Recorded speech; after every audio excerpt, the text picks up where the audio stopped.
Puan Sarah Cookies, setahun berapa persen kenaikan harga emas? Okey, saya dah tulis tadi setahun lebih kurang 10% Puan Sarah. Kalau 0.5 gram boleh pajak tak kalau nak guna duit? Saya tak pasti, mungkin Arhanu Post mungkin terima. Ada Arhanu dia ada item minimum lah yang dia terima. Setahu saya 1 gram, 0.5 gram saya tak pernah dengar lagi.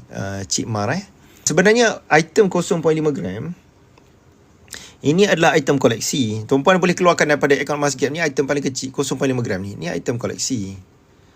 Dia bukan item yang investment value. Item koleksi. Item koleksi ni dia ada nilai di kalangan collectors lah. Tapi walaupun item koleksi, makin lama makin mahal juga sebab dia emas. Daripada tuan-puan buat koleksi benda lain, buat koleksi emas tu lebih baik lah. Okay? Resit perlu simpan lah kan. Puan Farah, kalau beli emas di kedai emas atau di bank, kena.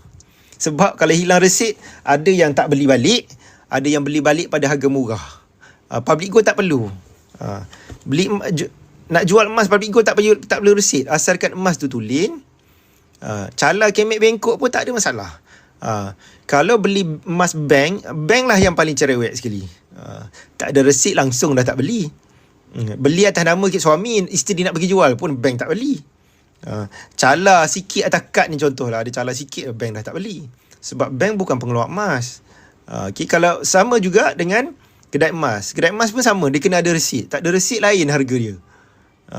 Public gold tak perlu bimbang. Sebab tu banyak kelebihan public gold ni. Kalau tak nak serabut, beli emas public gold je. Cala kemek bengkok ke, janji emas tu tulen, berat dia masih kekal, harga sama dekat website tu, harga PG buy. Okay. Soalan daripada Encik Zaid Subhi, kalau nak simpan emas dalam akaun Gap, dalam akaun PG terus dalam 5 ke 10 tahun boleh ke? Boleh Encik Zaid, boleh. Tapi kalau nak rasa aura emas, keluarkan dan simpan sendiri. Itulah paling best. Okay. Dia lagi besar item tu, lagi kuat aura dia lah. Semangat aura ni, semangat kita nak simpan, nak kumpul lebih banyak. Dia lain kalau simpan duit dalam akaun bank, dia lagi kita tengok duit tu, aura dia ialah aura nak perhabiskan duit.